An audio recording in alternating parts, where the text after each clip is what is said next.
Well, we've covered in previous episodes this sort of transhumanist trend towards outmoding the heterosexual progenitorship of new life. So there was an article that came out, I think it was early 2021 in the New York Times, that talked about how in the future anyone and their uncle and their cousin can create a incubator baby, basically, and that we will completely outmode the need for natural procreation through essentially genetic splicing and stem cell incubation techniques that are becoming more and more sophisticated, and it'll allow for a much more easy commoditization of the human form as a resource specimen, as opposed to a unique life form with a consciousness and a soul and a destiny. It's going to be seen much more like sort of a kind of pet, and you see that. Well, not only, yeah, I was just going to say, not only that, the traits of rebellion would probably be taken away too. Correct. Because a lot of our traits that that we are predisposed are genetic. But one thing that I've noticed is it's to some degree all this planning has actually backfired from the cabal. They've kind of played their hand to such a degree where those that are taking the jab, they are getting they are basically having what's called cancer, and a number of other ailments.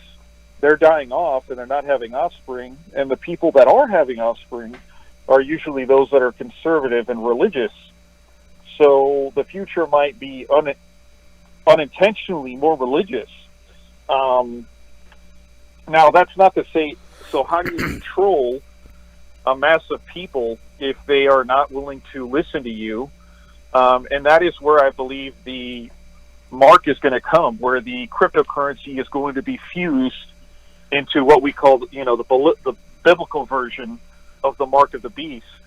It will be cryptocurrency within the mark of the beast, utilizing vaccinations.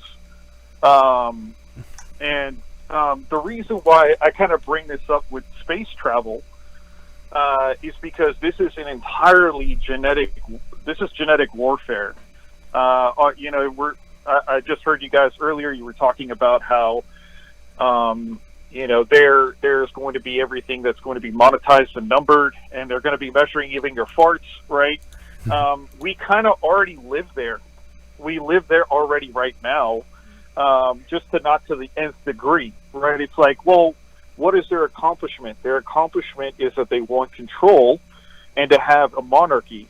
But if you look at all the political agents that are out in the field right now, they all are somewhat related. And so whether that be through indirect or direct lines, the Clintons have been in office so many times, the Bushes have been in office so many times. We live in an indirect monarchy to some degree. And so this phase of them moving to a very direct monarchy, which is what it will turn into, you will have basically a genetically modified slave race, and you will have an elite race. Yeah. And that's, as unfortunate as that sounds, that's what it looks like it's pointing towards. Yeah, I think what you're describing is more like a de facto monarchy, which is consensus-driven, not declared. Mm-hmm. It won't be a part of an official political process. It'll be a de facto feature of existence. What we have today, I would argue, is a covert monarchy. We have a monarchy that has marketed itself as not a monarchy. As democracy. As democracy. A republic, yeah. And so like the Bushes, you mentioned the Bushes and the Clintons, they are the front men. The front men of the monarchy that we actually live and toil under.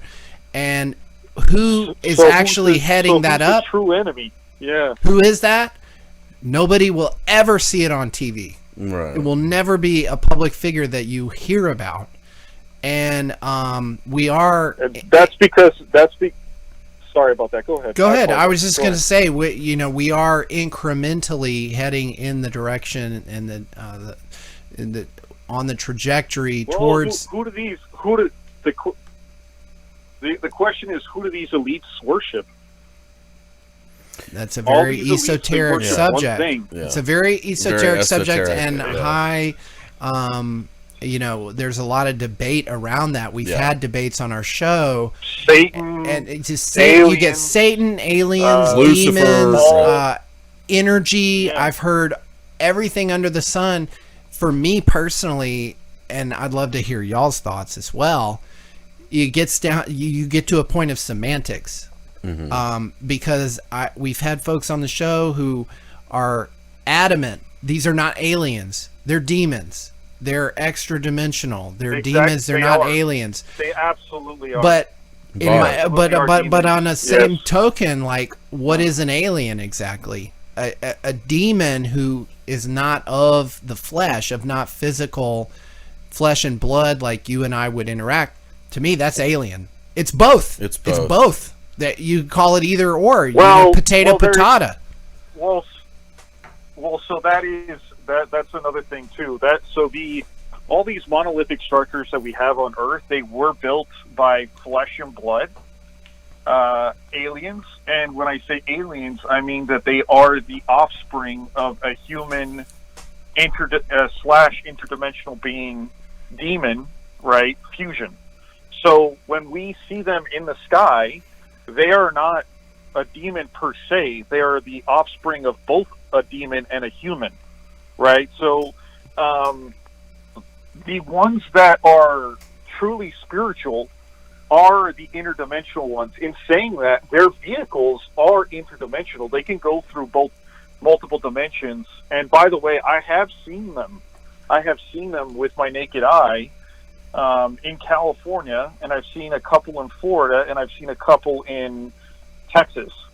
And never, ever have I seen them when they fly away. They never fly into space. Never. And I've seen, I think 5.